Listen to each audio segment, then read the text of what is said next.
What should you do if you're over 50 and you decide that you're in the wrong job? Should you stick it out or should you move on? Well, as most of you know, it's not easy to make a decision to leave a job, especially a long-term job.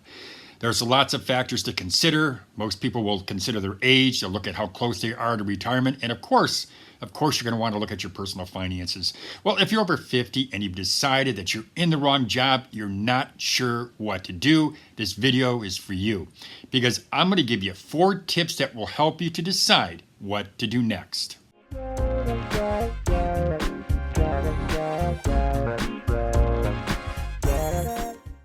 Welcome back to Over 50 TV. Now, if we've never met before, my name is Lou Reyes. I'm the publisher of Over 50 TV, where we provide the latest work and money news to people who are over 50. So what do you do when you've come to terms with the fact that you're not happy with your job, but you don't know what to do about it? Well, in this video, I'm going to share with you 4 tips that will help you to decide what to do next. Tip number 1. Assess. And I put this underneath the header of assessment, which is basically you're doing a short career assessment of your job. And you start by asking yourself a few basic questions. What do I like about my role here? What do I like about the job? What don't I like? Are the people I work with, are they a big reason that I'm unhappy working here? Would working in another department or in another role, would that make me happy or more inclined to stay? Or ask yourself, is there anything that I need to change or to tweak about me? Like maybe my attitude, if I had a better attitude, maybe if I wasn't bored, would I want to stay? This is what I call the ultimate get real moment. It's basically you're being honest with yourself about what you need and what you want. But don't use this exercise as a way to validate your dislike or maybe even your frustration with your current role or current job. Use this step just use this step as a compass that points to the qualities that are important to you in your next job or your next career. Be honest with yourself whenever you're doing this step. Tip number 2, visualize. And if you stick with me here, stick with me to the end of this tip, you'll understand why I believe this is one of the most important tips that I can give you. But I'd like you to form a mental picture, a mental image of yourself getting up every morning and going into, let's call it your dream job. You're working at your desk or you're working in your studio or in the building or in the field, and you're working and you're seeing yourself doing that job. But also think about the people that you're going to be working with. Think about the managers and think about the coworkers. Think about the smile that you'll have almost every single day, the smile that you'll have on your face. If your dream job, I want to mention, if your dream job is radically different from your current job, then to me that's a clue. It's a big clue that you should leave and leave as soon as possible. But when you visualize something and you see the scenes of what you want to do and where you're going to be, what that does is those scenes, they pull you towards that dream. And don't be like a lot of people who just get stuck in neutral and they stay where they don't want to be. Now, I think of Brendan Bouchard. He's a New York Times best-selling author, and he's also one of the world's leading what he calls a high-performance coach. And I've seen him in action. I've seen him in video, never in person, but I can tell you he definitely has some ideas. And what he says is most people, they got a lot of goals. They're not excited.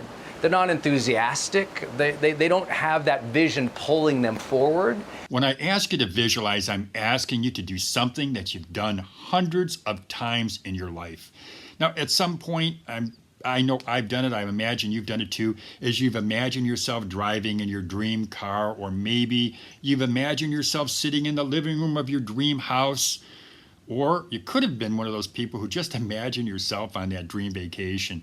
Those are all visualizations, and they push you to work hard to realize those goals or those dreams. Tip number 3, explore.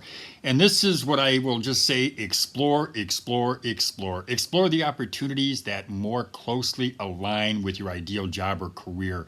Spend time on job search sites like Indeed.com or Monster.com. Those are some of my favorites. Also look at specialized job search boards. Now, I also recommend this. I recommend talking to a recruiter, because a recruiter, they're usually going to give you a pretty honest assessment of your value. And yes, I said of your value in the job market.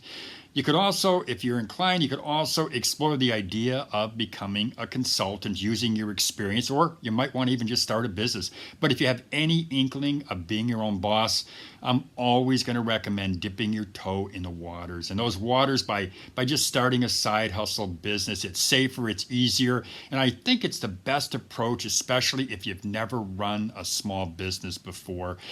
You absolutely want to see what it's like, and a side hustle is a great way to find out, or as I say, dip your toe into those waters. Now, some people, what they'll do is they'll opt to buy a franchise, and you can certainly go down that road. If you decide to do that, though, you've got to do your homework, and to me, that includes talking to multiple franchisees.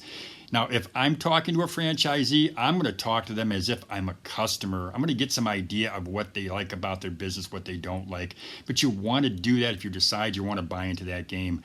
Now, as I said at the beginning of this tip, explore, explore, explore. That's so important. You're making a decision, so you want to explore all the opportunities. Any idea you've had about a new career, whether it's working for a new company in a new role, or whether it's self-employment, but explore. Tip number 4, I've got 2 words for you. Launch date. Now, a launch date is a date that you plan to leave your current job and launch your career, the career that you envision for yourself. And when you schedule a launch date, what you should do is you immediately focus all of your attention on acquiring the knowledge you need, the skills, and the resources that you're going to need to be successful in your new job or career, or maybe in your new business. Scheduling that launch date, what it also does, it energizes you. It gives you the energy that provides you what I always see is a short-term motivation for that long-term career. But it also helps you to organize your time and your resources so you can hit the ground running. I'll give you one more tip, and I think this is important. We'll just call this tip number 5 a bonus tip. On your last day, I suggest that you be respectful and thank your employer for the opportunity.